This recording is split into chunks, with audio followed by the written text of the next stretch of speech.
Good evening, everyone. I'm Billy. I'm an alcoholic. Welcome, everyone. Um, we are going to do the chapter on A.A.W.S and the A Grapevine tonight. And then I think next week we'll do the glossary of the general service terms and maybe get to the third legacy procedure, which is like appendixes A through G. But we'll see. Um, I'll probably ask for questions after each appendix because each is such a separate issue. And there are some of those appendixes that really have a lot of great information. I'm a big fan of how they broke out the maps, how they broke out the picture, how they broke out the meeting formats, the principle of rotation, changing delegate boundary areas, third legacy procedure, the group change form. I'm going to try to get through all of them because then we're definitely going to need a week for the original conference charter and the current conference charter. So just throwing that out there. We will open this up with the serenity prayer. God, grant me the serenity to accept the things I cannot change, the courage to change the things I can, and the wisdom to know the difference. Now, as far as the service manual is put together, you have any suggestions? Send them to the Report and Charter Committee or to A.A.W.S Publishing. You could just send them to the General Service Office and eventually they'll reach. It's the Report and Charter Committee that has jurisdiction over the service manual from a conference level. From a tweaking editorial format change, that belongs to A.A.W.S through their publishing committee, through their publishing department. But there is a lot of confusing things around. I used to be able to say the A.A. Grapevine is the A.A. Grapevine, but the General Service Office is a confusing term when it comes to A.A. World Services. But Lavinia, although administered by the Grapevine, is paid for by the General Service Board, which has a combined budget with General Service Board and A.A.W.S. So, like I said at the beginning of this, apparently, when it comes to the service manual, there is no such thing as the slogan, keep it simple, or our legal structure, or how we do business. There's a lot of nuances to it. But before I talk about A.A.W.S and the Grapevine, I'm going to try to slowly, just from 100,000 feet, go through those different entities. So I'm going to start at the budget level. We have 3 corporations and 2 budgets. The 3 corporations are the General Service Board of Alcoholics Anonymous, Inc. They are a corporation. A.A. World Services, Inc. They are a corporation. And the A.A. Grapevine, Inc. They are a corporation. So 3 corporations. Lavinia is not a corporation. The General Service Office, or GSO, is not a corporation. General Service Board, Inc., A.A. World Services, Inc., A.A. Grapevine, Inc. There are 2 budgets. A.A.W.S and the General Service Board have a combined budget. That's one budget document. A.A. Grapevine has its own budget document. Now, where is it a little confusing and without taking a microscope out, trying to give you a little information so that you have a basic premise is the GSO, what we call the GSO budget internally. That's the lingo the directors throw around, is the budget for the General Service Board, Inc. and A.A. World Services, Inc. The reason that is one budget is because contributions come into the General Service Board. literature payments come into A.A. World Services. The trustees move some of their money over to A.A. World Services, Inc. throughout the year to fund the services that the fellowship needs, because those employees work for A.A. World Services, Inc.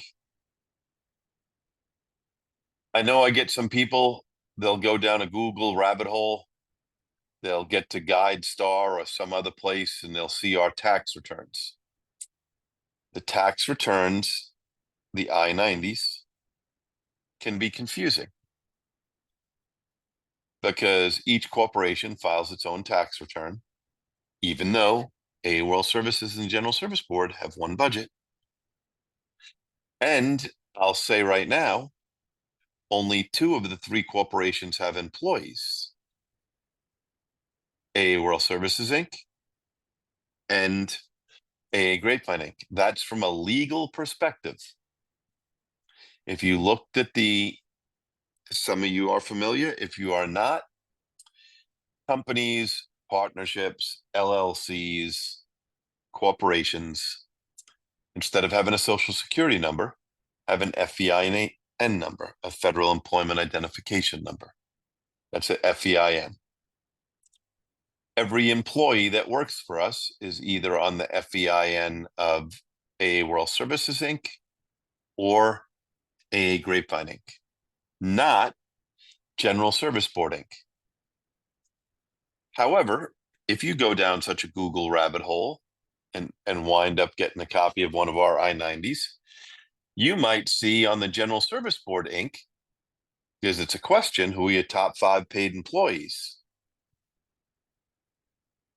So from an accounting accrual perspective, we do apply a cost for the general manager, the services director, and a couple of other people on the General Service Board tax return. That's just from a tax perspective, or a no tax perspective, if you want to say that as a nonprofit. If the employee were to file a workers' comp or an unemployment claim, it would go to the tax ID number for A.A.W.S. Now, the Grapevine has its own employees. Lavinia employees are Grapevine employees on the Grapevine FEIN. They report to the Grapevine management.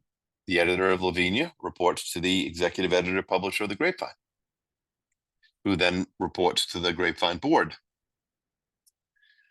However, the Lavinia shortfall, meaning the difference between the amount they get in subscriptions and the cost to put out Lavinia, goes to the General Service Board. That's a conference advisory action, that it is funded as a service to the fellowship.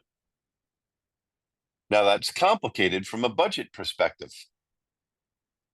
So what that really means is, and I'm just going to use 300,000 as an example. Let's say in the budget planning, Lavinia is planned to lose $300,000.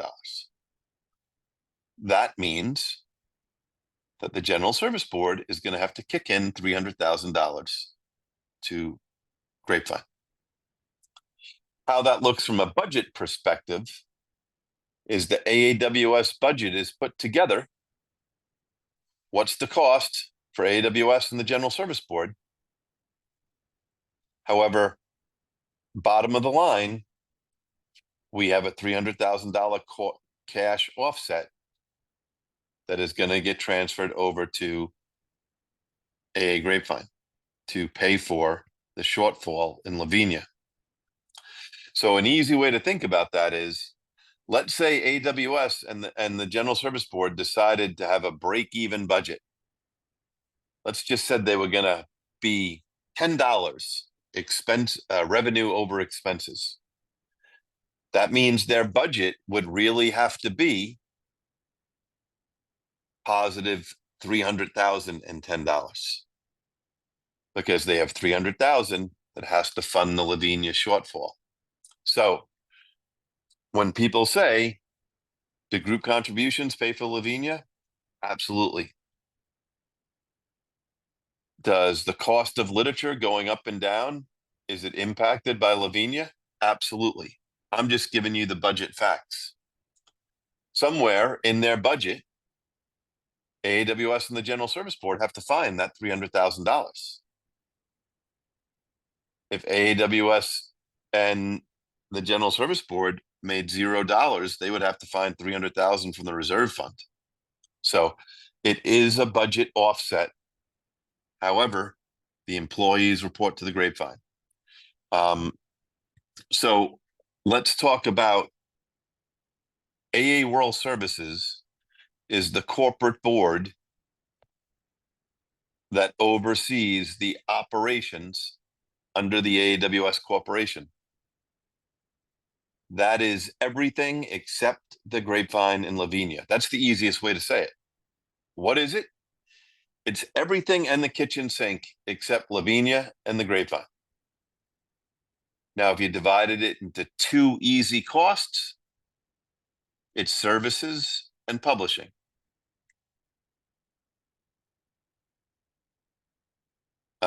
From an AAWS perspective, those are the two major operations. And the AAWS board, those 9 members, have a couple of committees that they can oversee things with. But it's a huge operation. That's why the AAWS board meets 8 times a year, not 4 like the General Service Board. And those meetings are one day and all day, and sometimes part of the night. The committees meet in the morning officially, but everybody goes. You just don't vote if you're not on that committee. And then in the afternoon, the AAWS board has its technical board meeting. All of the staff members, meaning I'm not a big fan of the term staff with a capital S. That's kind of a very 1960s term, because I don't believe that the staff who are not alcoholic are any less important than the staff who are alcoholic. They're just, everybody is a staff member. Some of the employees have to be a recovered alcoholic, or if they like, maybe they're a recovering alcoholic. On the GSO application, it doesn't ask you to divide which side of the debate you're on in the fellowship. Either is acceptable. You just need to be sober for a period of time. But about 12 to 14 staff members have to be alcoholic. The general manager does.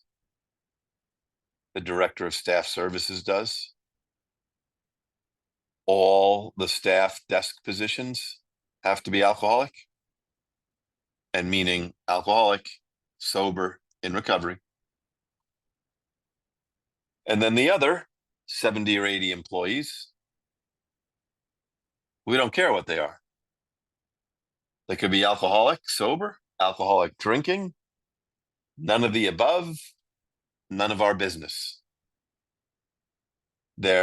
They do not have a requirement to be a sober member of Alcoholics Anonymous to be a staff member. All of those people eventually report to the general manager through their chain of command inside their department. The general manager has a bunch of department heads that work for him. That's A.A.W.S's job, and probably the hardest thing to, like, for new board members to learn, not only in AA, but probably on every nonprofit board, is the board acts like it has one employee, their executive. That's who they're responsible for. That's who they hold accountable for the effective operation of the corporation. The people who work for the general manager are the general manager's business.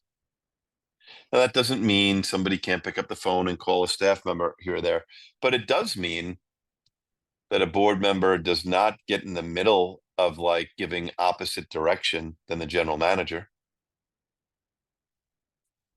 It also should mean that the board members are not involved in discipline of the, if it's required, of any of the staff. It does mean that they don't take corrective action.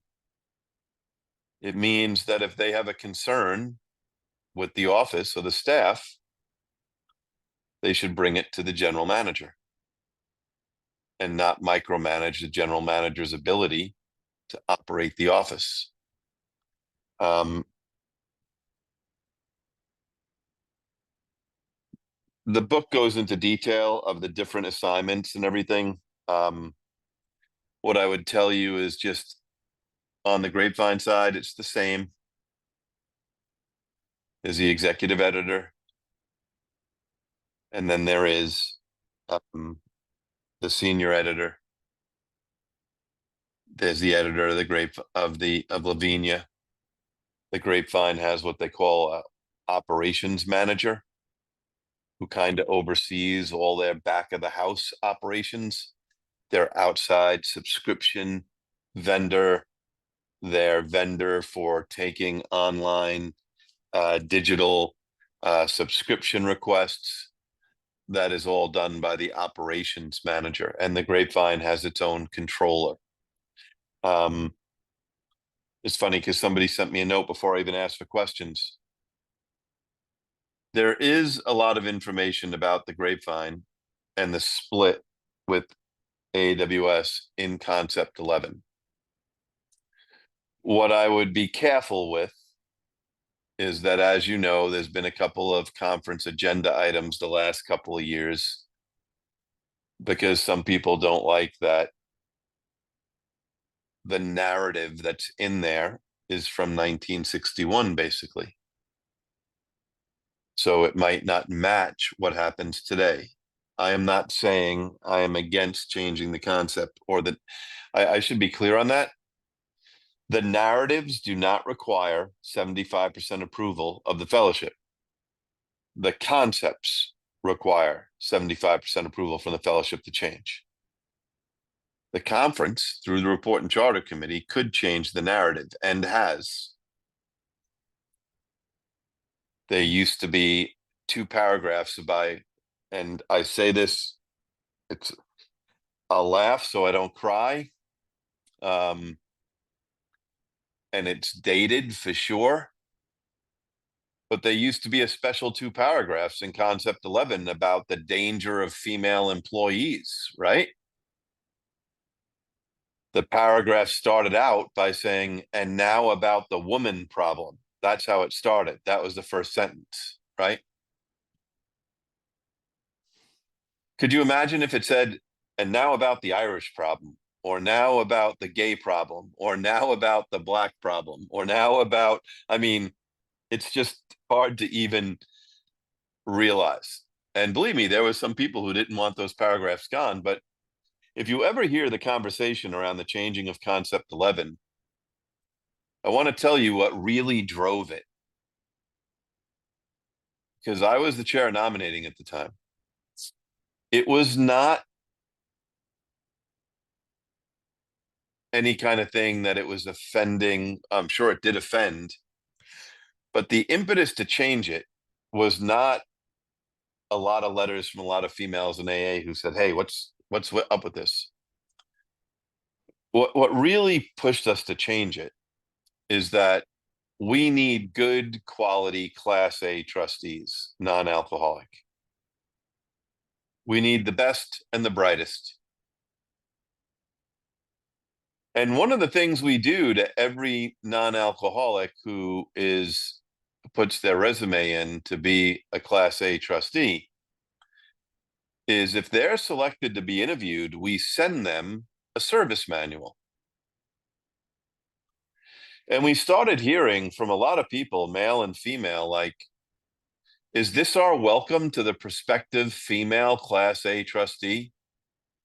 Like, is this the organization that we believe we are today?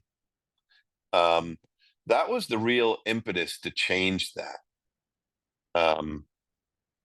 So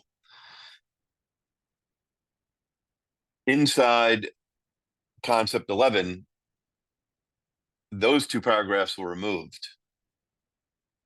But still inside concept 11 today is lots of sentences that don't apply today.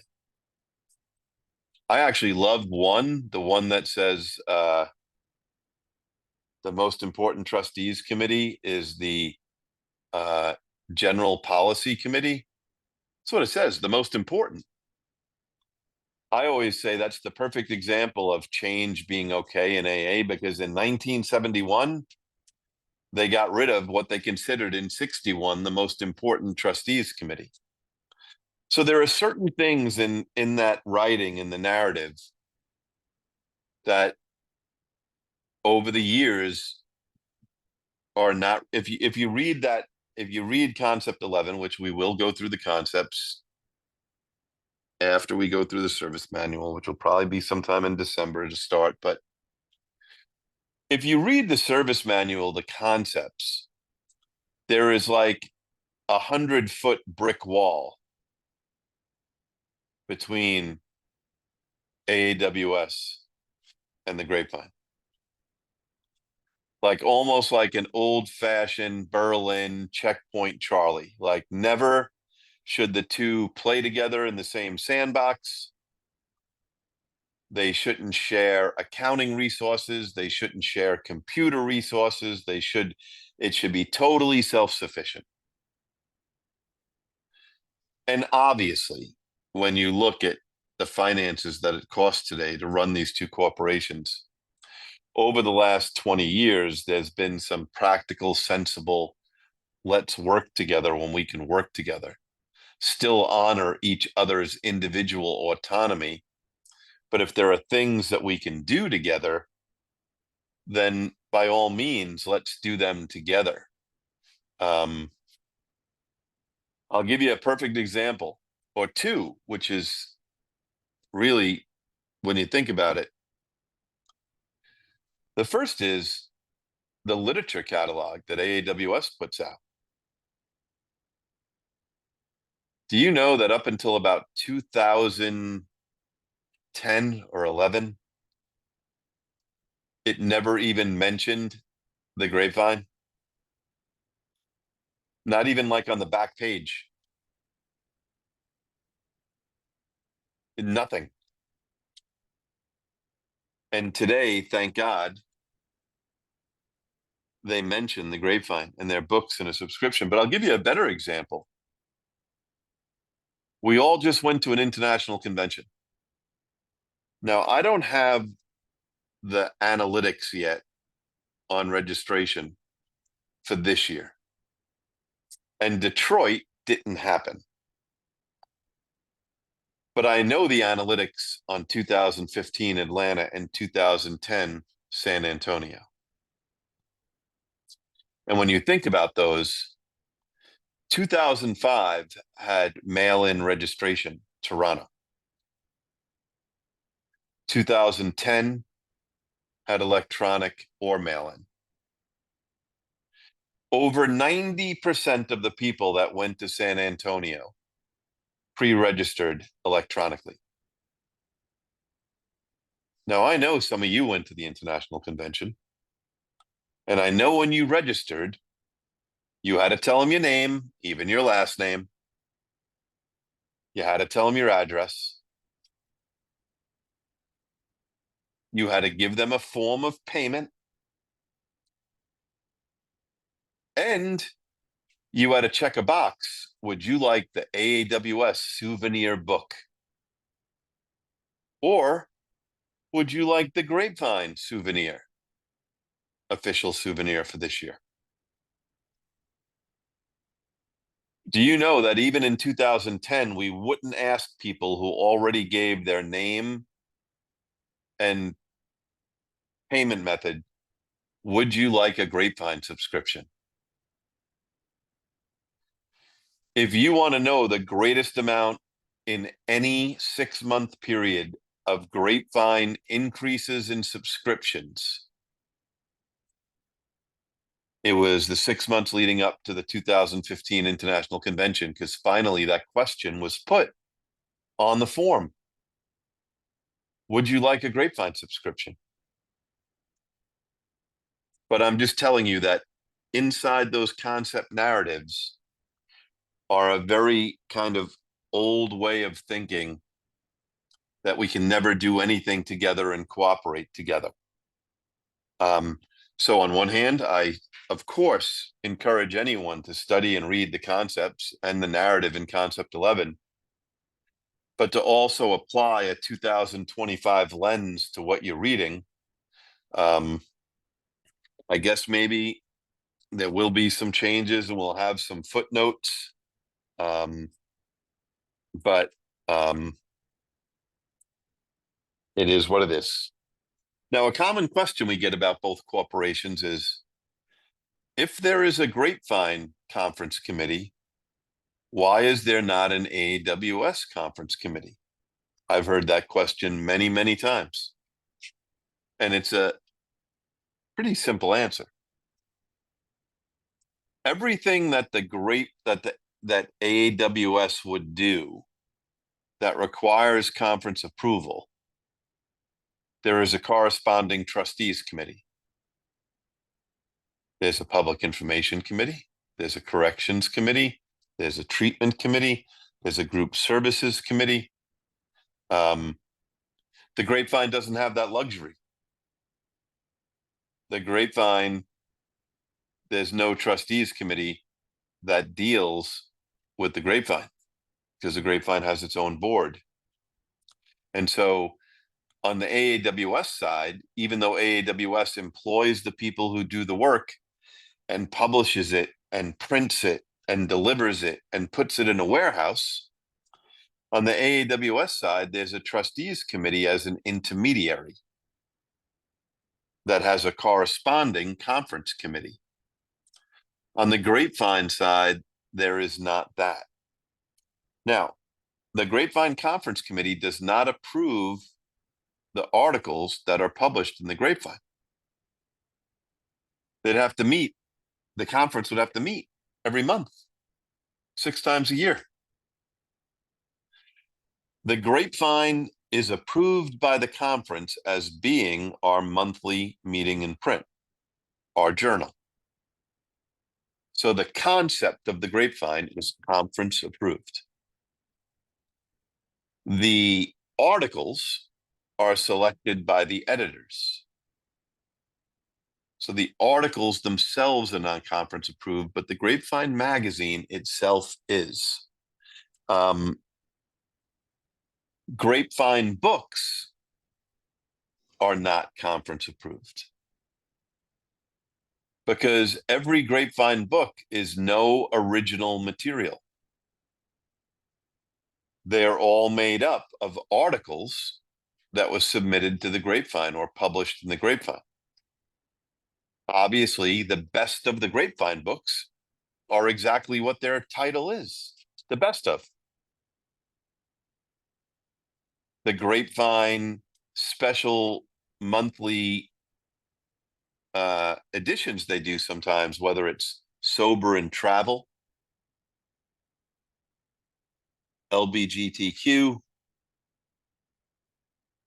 faith, non-faith, non-believers, those all come from articles that were published in the Grapevine.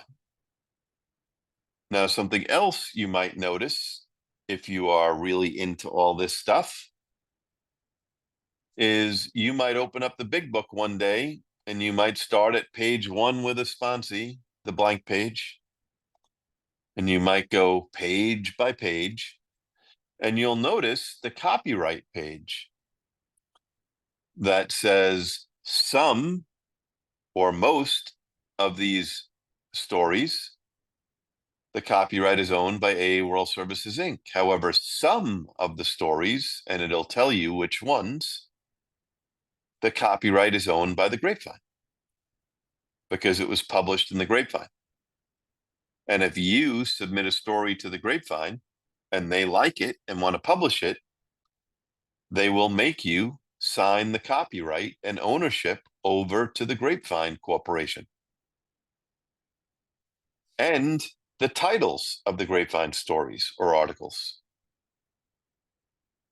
Probably the most famous one we can deal with in today's 4th edition is called Acceptance is the Answer. Now, I know there are some 3rd edition variety alcoholics on this call.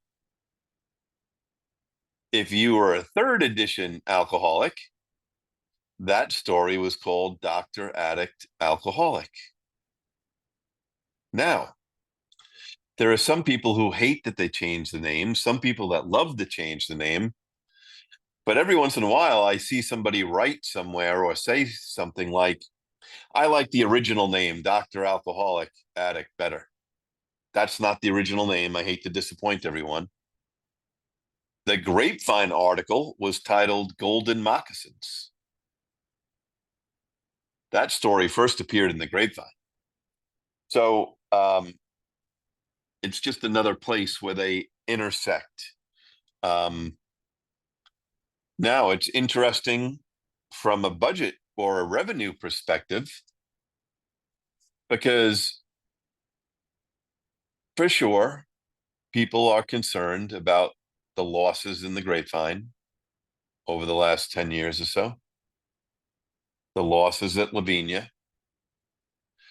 But I can tell you, I'm not saying those losses are okay, by no means. Anyone who knows me knows I don't think so.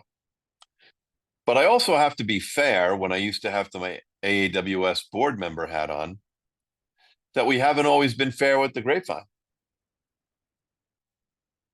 If we publish a book where they own some of the stories, well, in the regular world, they would get some of the income. I mean, I'm just throwing something out there that in the rest of the regular world, if we use a couple of their stories, you don't get to use them for free.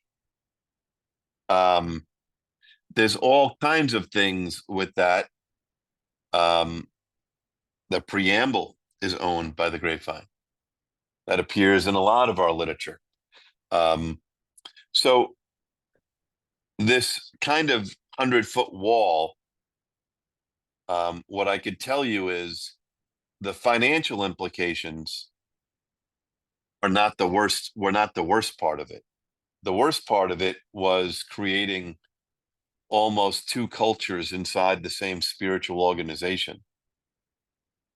And I give past chairperson Ward Ewing a lot of credit for, in 2009, starting the first A.A.W.S. Grapevine Special Committee to find places where we could work together and act like we're on the same team. A lot of these, the World Series was just over, but athletic uniforms are a good symbolism of tradition one, meaning that, as Tommy Lasorda once said, the name on the back is not really that important. It's the team you play for on the front that is important. The name on the back is secondary, which is kind of like A.A.W.S. and the Grapevine. We all spiritually report to the General Service Board of Alcoholics Anonymous, the 21 trustees, that the conference holds as the guardians of the tradition, the safekeepers of contributions. It's really interesting in relation to A.A.W.S. and the Grapevine. Tradition 9 is all about A.A.W.S. and the Grapevine, the long form. The trustees are the receivers of the voluntary contributions. So the money doesn't just go to GSO, it goes to the trustees. And they are the elected representatives of the fellowship, whose job it is to watch that money and to make sure it's being spent correctly by A.A.W.S. And then it goes on to say, because sometimes you go to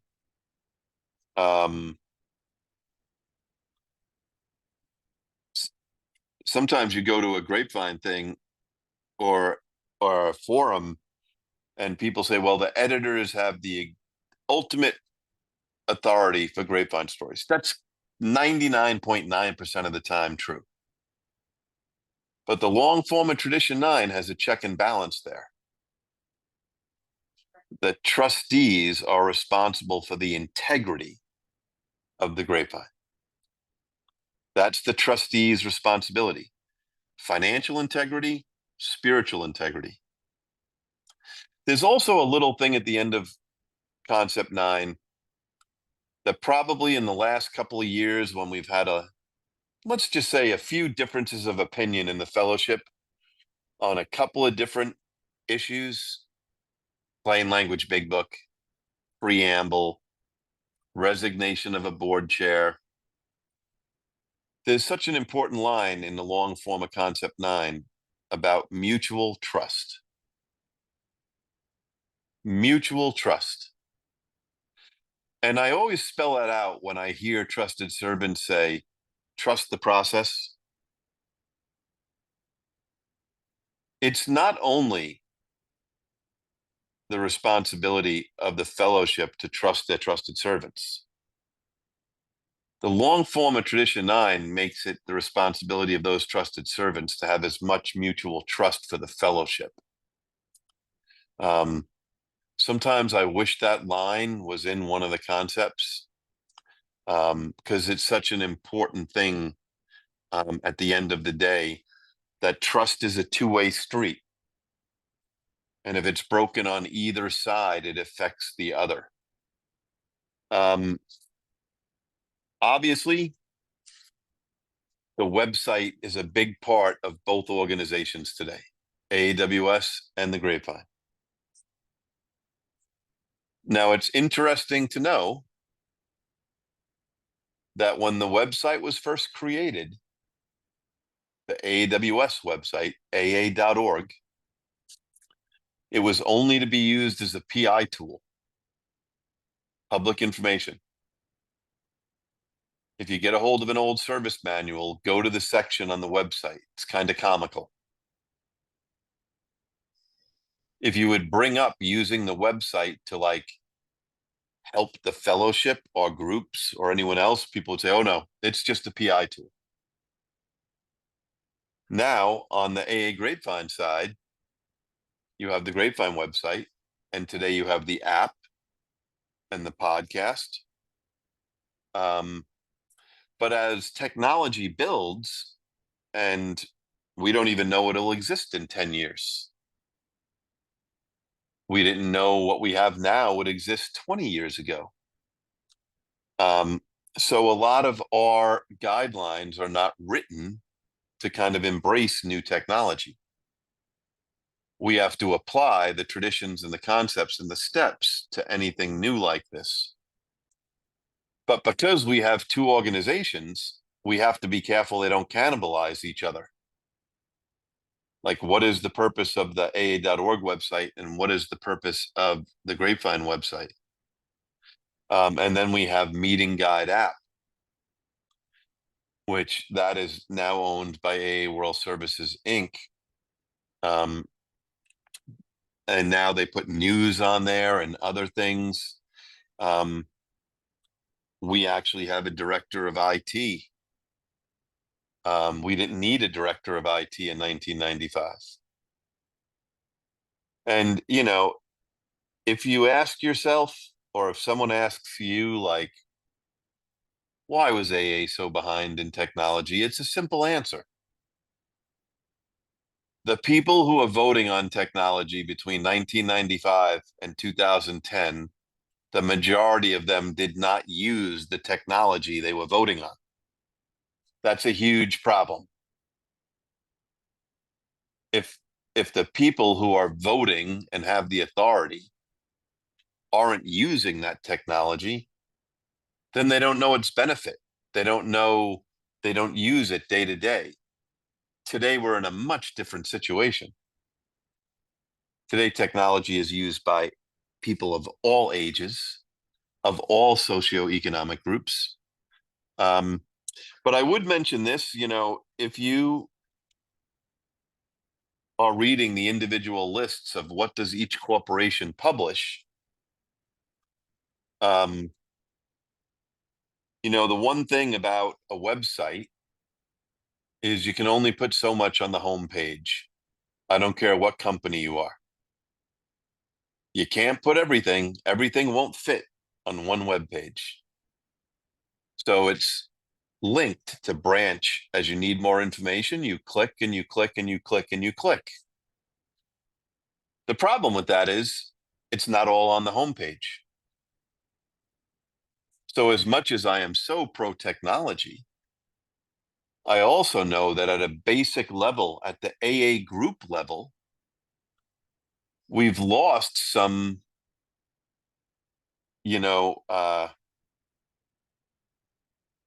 while we don't do promotion outside of AA, it's okay to promote AA inside AA.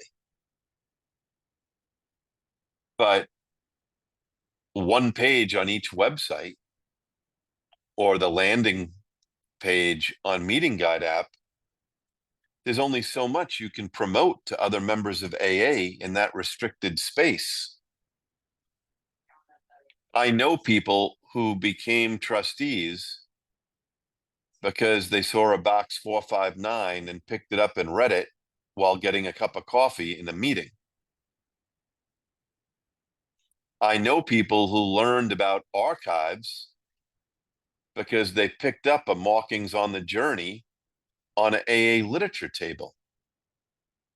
I know people who learned about public information work because they read one of the public information newsletters. So I'm super pro technology, but I also know that there's power in something on our literature table, especially if it forces someone to see it.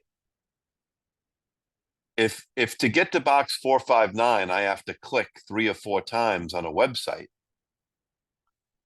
the power of seeing it right on a table. When I was a GSR, which I know is a lot of years ago, when I was a delegate was a lot of years ago, but I would get 10 box 459 sent to me to put out at my group. Today, GSRs don't even get one box 459. And so have we talked about, like, I even think reading the service manual each year as it changes, should we be talking about printing out some things to put on our literature tables? Like, is that a missing piece in the technology side of both AAWS and the Grapevine about suggesting that there are certain things you might want to put out there? The other thing I want to throw out there, especially about the AA.org website, because the Grapevine has only Grapevine material on it, so it's a little easier to navigate. Whether it's an area or a district, I just want to throw out there, during the pandemic, I saw 2 online workshops that I thought were awesome. I saw a lot of workshops during the pandemic that were great, but the 2 that caught my attention was just one district and one area who had separate workshops. And all it was somebody who really knew the AA.org website, taking other people through it about how to easily find certain information and where is certain information and the search bar. And I thought it was so super helpful. This one young kid did one that was so amazing. Because if you just tell someone to go to AA.org, I don't know if that's really a helpful way. And so I think about reading the service manual today, and I tell all you, a lot of area assemblies and other area events have sessions called like GSR boot camp or DCM boot camp or welcome orientation for first timers or something like that.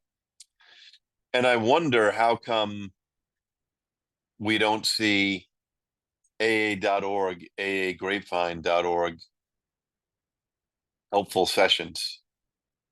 about educating people on what they can really find on there. And I got to tell you, like, I know people complain. I have my own list, but we've made so much improvements. The search engine optimization has never been better. Yes, are there people who are spending lots of money to beat us out? Sometimes, yeah. But let me tell you something. If I look at AAWS, a common question I get is about um, conferences and conventions.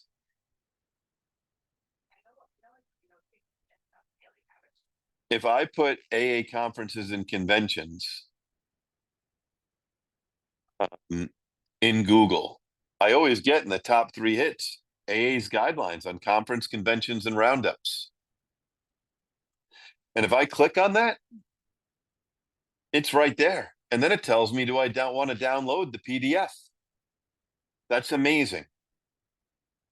Every single document basically we publish is available. And by the way, a little AA history, just because it's getting lost now that we're becoming, you know, it's not 1965 anymore, and it's definitely not 1995, you know? There's no difference between a conference, a convention, and a roundup as far as the name is concerned.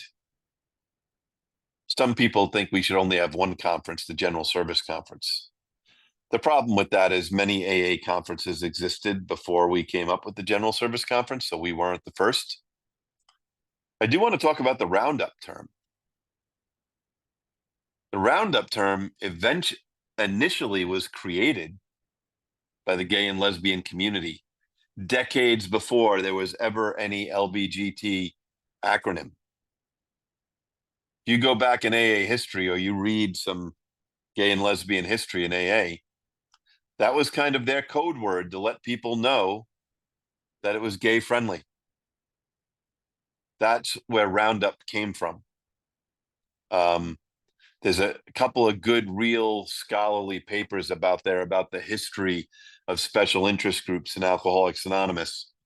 And, you know, that's one thing that's talked about a lot, you know, the term Roundup. Now, today is not 1975 anymore. So if you go into a Roundup and you expect it to just be LBGT, it's not going to happen. There's lots of events now that use the term Roundup because they like the word Roundup better than convention, better than conference.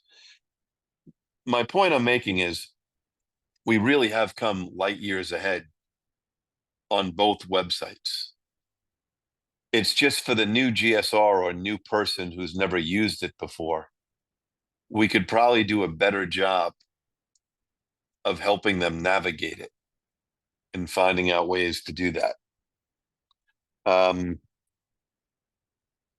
That's it. I'm going to go to questions. Next week, we will start on the glossary and the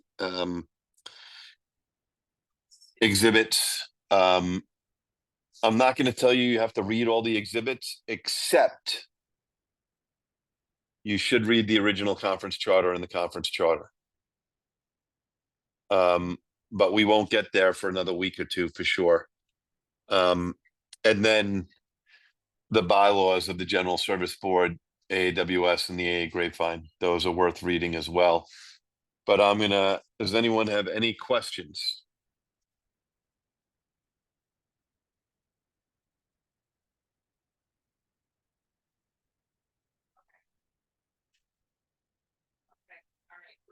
I'll give it a minute or two for people to think about their questions and send them in by chat.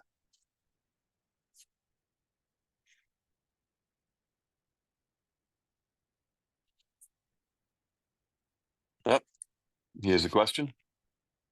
Who does the general manager report to? The general manager has dual reporting to both the General Service Board and the A.A.W.S board. Primarily, most of the time, the general manager is reporting to the A.A.W.S board, but the general manager does do some work directly for the General Service Board as well. The A.A.W.S board prepares the employee evaluation of the general manager, but they get input from all the trustees as well. And then usually the way that works is the current A.A.W.S chair with the next A.A.W.S chair will sit down and give the general manager their review in kind of an intimate setting, the way it would be in any other workplace. It's a good question. The Grapevine executive editor, the publisher, reports to the Grapevine board.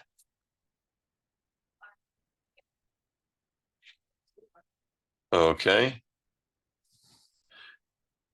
Should AA groups sell AA literature? Well, if they didn't, I don't know who else would.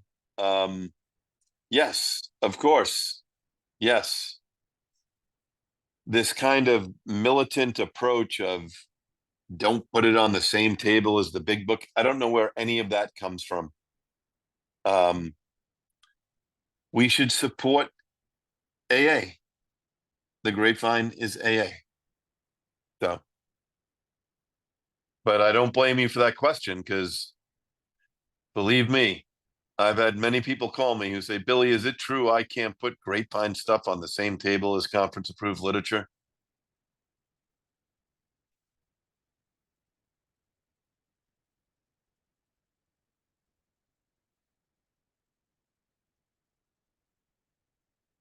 Whoever just sent me this question, clarify what you said, that I said AA literature. Yeah, I think all AA literature should be on any AA table. Grapevine, conference approved, service approved. I do not know why we would, unless you needed two tables because you had so much. But there's definitely no rule.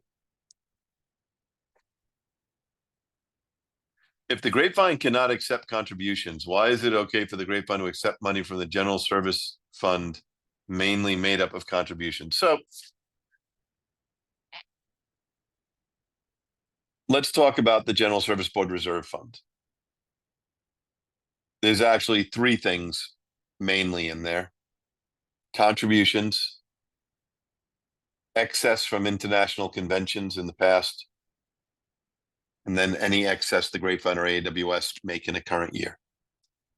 But they're part of us.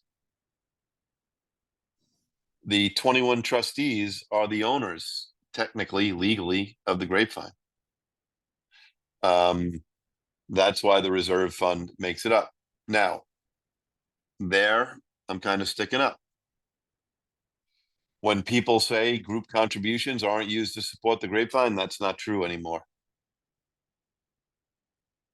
Every year we budget the Grapevine to lose money.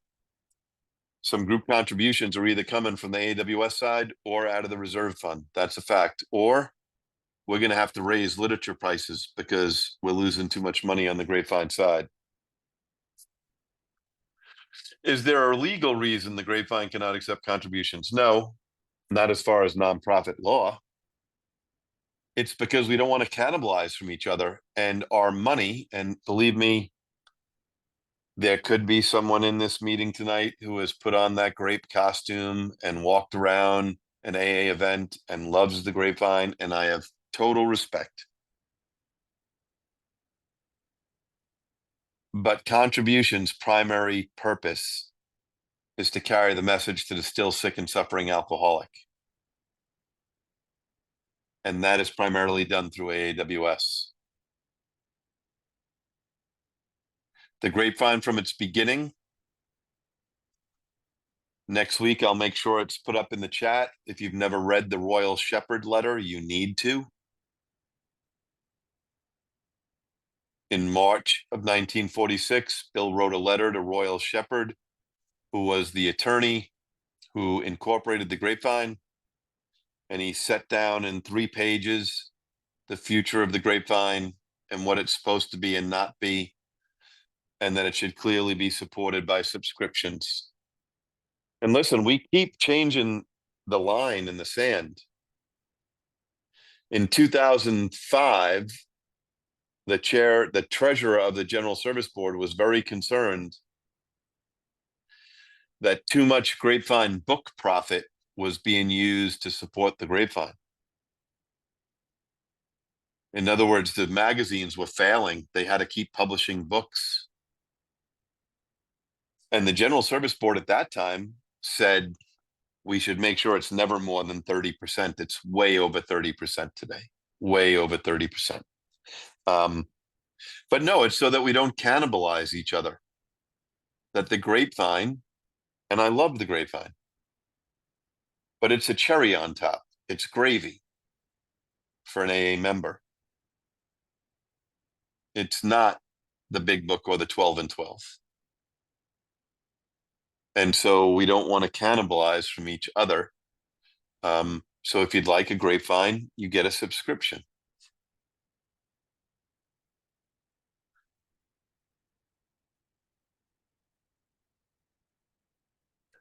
Can a non-AA member buy literature from AA.org? Yes, they can. Who serves on the committees? If you are talking about the conference committees, 9 delegates usually serve on each conference committee. If you're talking about the trustees committees have about 9 people made up of trustees, non-trustee directors, or appointed committee members. If you're talking about the corporate boards, A.A.W.S. and the AA Grapevine, they're made up of the directors of that corporation. Could you repeat the original name of Acceptance is the Answer story? Sure, the Golden Moccasins.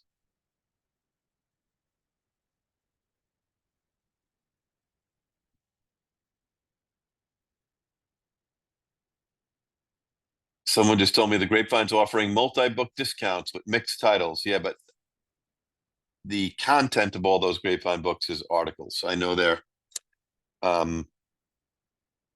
I feel bad for how much financial trouble we are in at the time. I'll also publish next week the profit and loss from the start of the first Grapevine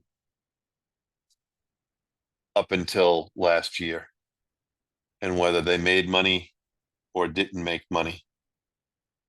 Again, I am not anti-Grapevine. I'm pro-Grapevine. I've submitted articles for the Grapevine. I do struggle with the current financial model. I just want to give an example.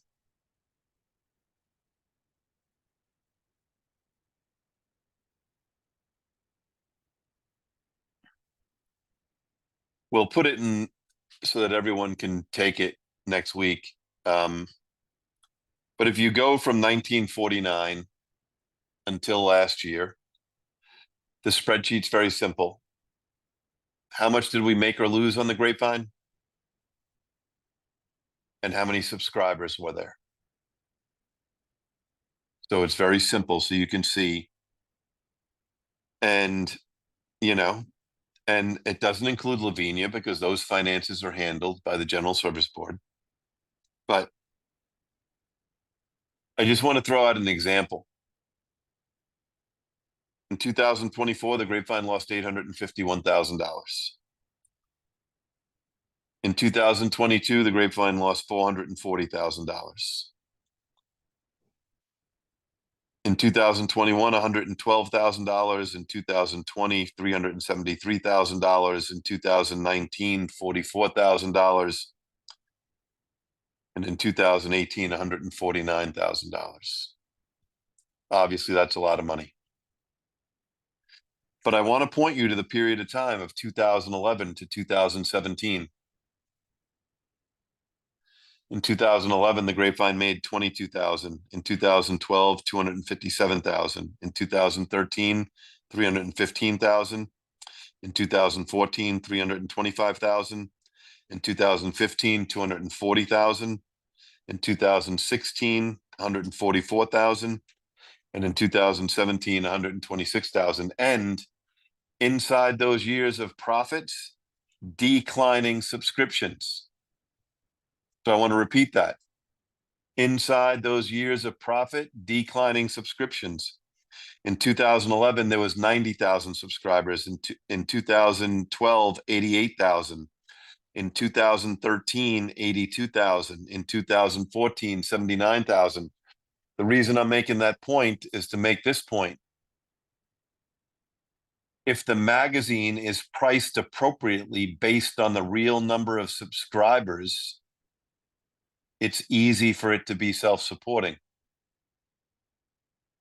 Sure, we lost some subscribers between 2011 and 2018, but the subscription price was the real price to have a subscription. According to a trustee at the West Central Regional Forum that was recently in Omaha,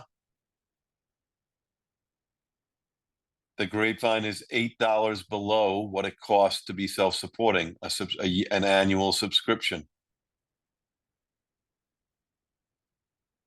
So those are just the math facts.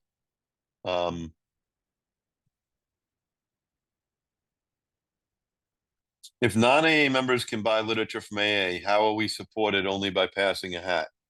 So let's talk about this. First of all, literature revenue does not come to us. The profit on literature comes to us. That's only about 30% of our revenue. But let me throw out the non-kind of math version of that. I'm going to guess if I asked and I did a poll, which I'm not going to do, but I'm going to just assume that if I did a poll and asked everyone in this room, have you ever been in an AA meeting where at least one person one time complained about treatment center language or treatment center this or treatment center that? So what, we don't want people reading our literature? We don't want to give our book to prospective members? We don't want pamphlets to go to prospective member locations? None of us would be sitting here if that big book wasn't mailed out west of the Mississippi to a whole bunch of different places.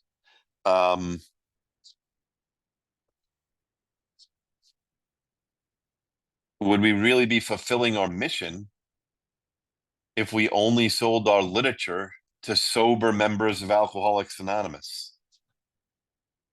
I mean, it just seems preposterous for me to even say that.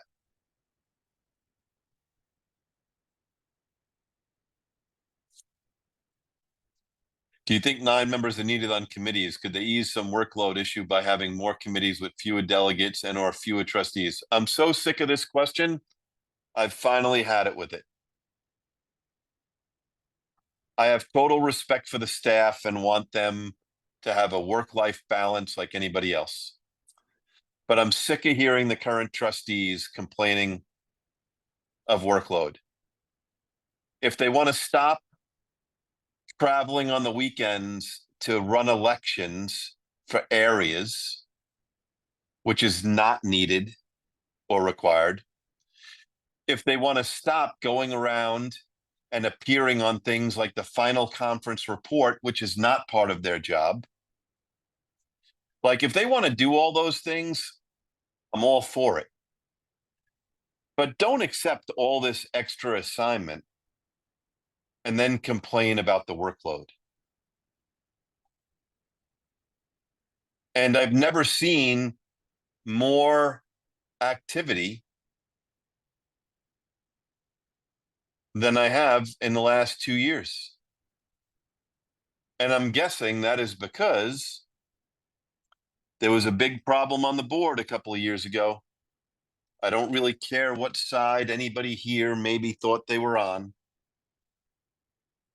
but maybe the trustees feel that they have to be on a PR campaign and they need to be everywhere possible so that they can boost their image. I'm not sure their image needs boosting. People need to learn to agree to disagree and accept the group conscience. But as far as workload, I'm just going to tell you right now, I used 150 vacation days between 2017 and 2018 to serve on the A.A.W.S board and the General Service Board.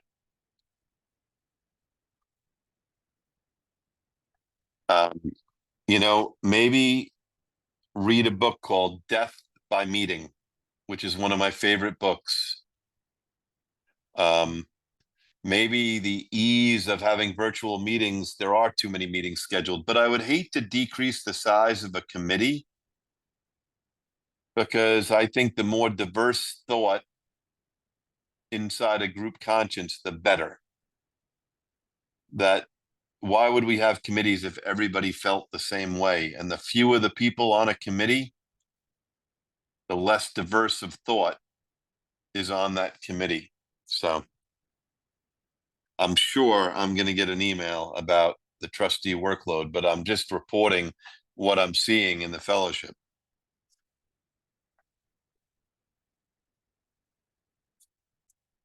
Why wouldn't we raise the price on the Grapevine? Seems like common sense. Well, that question has been asked at forums, and they say they don't want to lose subscribers. But when I look at 2011 to 2017, we lost some subscribers, but we kept the expenses below revenue. Now, it did get so bad in 2006, 7, 8, and 9 that in 2011, a special committee was created on the trustees finance committee called the Grapevine Cash Flow Oversight Committee. Because there's a trick in nonprofit budgeting. Not a good one, but it's there. If I don't want the fellowship to be alarmed, I just project the revenue to be more than it should. And since it's easier to take money out of the reserve fund than show a bad budget to the fellowship, I'll just give a skewed budget to the fellowship, and 6 months later, I'll take money from the reserve fund because less people will notice. That's why the Cash Oversight Committee was created in 2011 or 2010. And what was the result? It was created in 2010. And from 2010 to 2017, no loss on the Grapevine side. But what happened? It's the downside of one of our traditions. Rotation. Between 2011 and 2017, those trustees and directors that were involved, by then were all rotated and gone. So that's it. I will see everybody next week. We will close with the responsibility statement. I am responsible when anyone anywhere reaches out for help. I want the hand of AA always to be there, and for that, I am responsible. Thank you.